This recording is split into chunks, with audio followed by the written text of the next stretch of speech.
Hi. Look at you. You look so beautiful. Wow. Come on. Ito na. There's your flower. Yeah. Letter. I have never written you a letter for like a long time. So, eto, for the first time at... so, do you want me to read the letter first or you want me to read your letter first? Go read.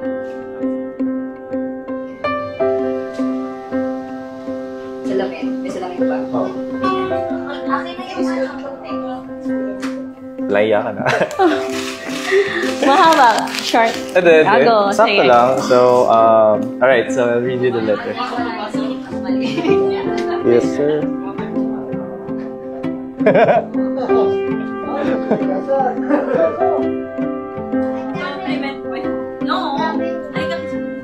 Lalagyan mo.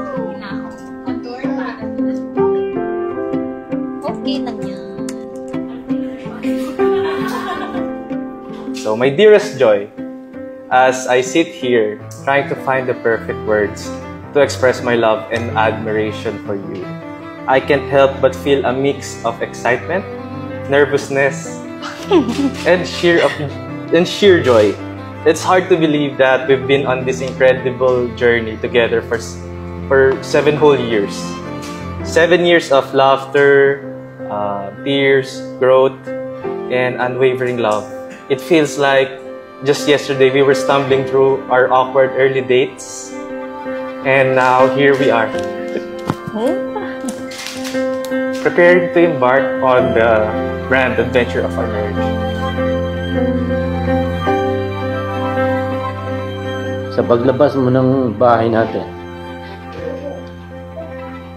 wish ko na lahat ng the best para sa'yo na. Thank you, I love you. Emmer, I vow to passionately love you that can't be expressed in words. I vow to honor you as the head of the family and respect your decisions. I vow to be patient in all your talkative times. I choose you and will always choose to be home with you. In front of these people and in front of our Lord Jesus, I completely surrender myself to you as your light and now call you my husband in every day and every way. I love you in faith and in truth. I am excited for God's promises for us together. Ephesians 5:22 says, "Wives, submit to your own husband as to the Lord." And Ephesians 5:25 says, "Husbands, love your wives as Christ loved the church and gave himself up for her." The end goal is not always each other, it's always Jesus. You are not only my partner in life, but also my spiritual companion. And together, we can weather any storm, armed with our love for one another and our unwavering trust in His plans.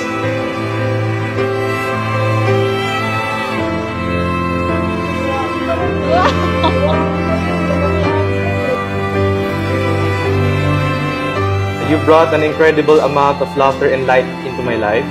Whether it's our inside jokes or our ability to find humor in the most, mundane situations, you always manage to keep smiling. But beyond the laughter and adventure, our relationship has taught me the true meaning of love. I am reminded of the profound love we have for each other, rooted in our shared faith and commitment to God.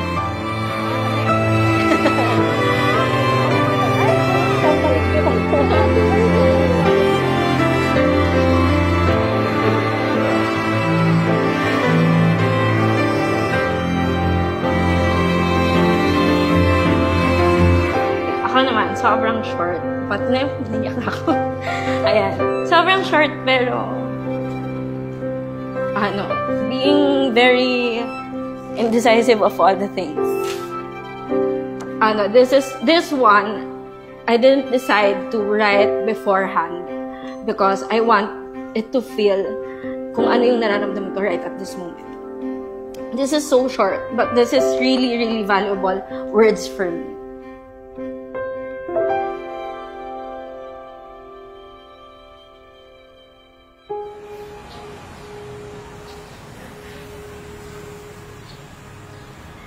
My dearest Emerson, today as we mark our 7th year together, I won't look back to all the things we've done.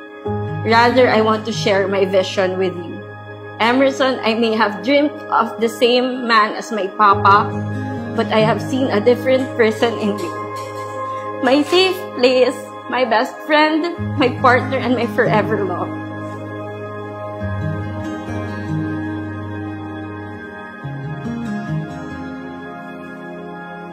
But sobrang grateful lang ako kasi meron akong strong mom talaga. Who carried us talaga down the stretch sa lahat ng struggles. Starting from the bottom, now we're here. So, yun talaga yun eh. So, sobrang thankful lang ako sa mami ko kasi she led us sa growth namin sa faith. Siya talaga yung pinakamalaking integral part nung kung bakit kami closer sa Lord and kung bakit despite of struggles, magkakasama pa din kami kahit sobrang dami na nangyari. So, mami ko yung talagang pursue sa amin. Yeah.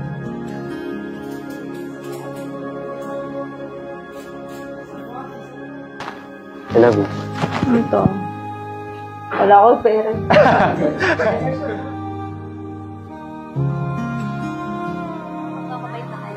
Bawal naman malaking ngipin kasi sigap. Kita mo na.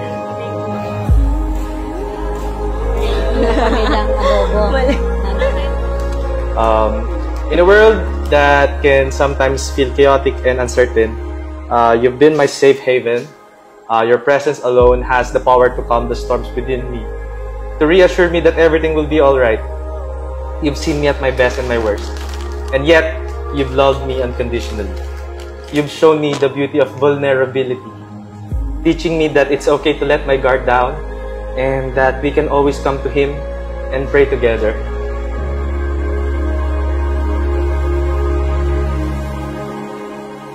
Lead them closer to you, Lord God. And I pray, Lord Jesus, for this marriage. Would you bless it, Lord God? That I pray for provision over them in Jesus' name, just as John had said. And I thank you, Father God, that they will live with your presence, that your presence will be in their home. Father God, that the home will be full of laughter. Lord Jesus, it would be full of generosity. It will be full, Father God, of worship, God. And so we bless these two. We thank you, Father God, for their lives. And we thank you for this marriage. In your name we pray. Amen. Okay, Ala. Kailangan mag-retouch. I vow to be your faithful prayer warrior, always seeking God's guidance and strength as we navigate life's joys and challenges together. I vow to be your spiritual partner, encouraging you in your walk with Christ. And if we ever stumble along the way, I vow to help you up and remind you of the grace that covers our imperfections. With God as our guidance, I have no doubt that this season will be filled with blessings beyond our wildest dreams, forever and always, in His presence and in His love. Emerson. Oh, will everyone please rise? Ladies and gentlemen, for the very first time, I would like to present Emer and Joy Bautista.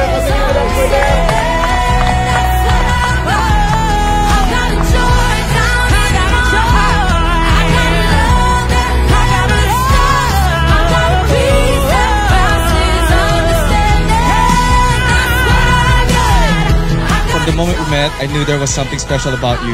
Your radiant smile and contagious laughter spoke to my heart in a way that only God's perfect timing could orchestrate. You are my answered prayer and the one who makes me believe in miracles.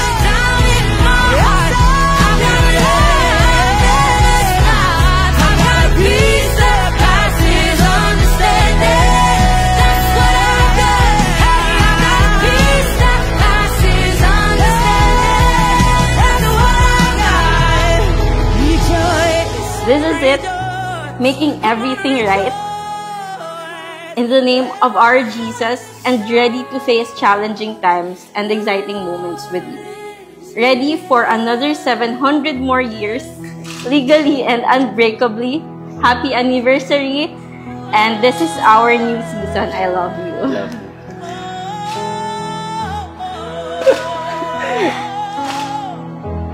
I love you. Love you.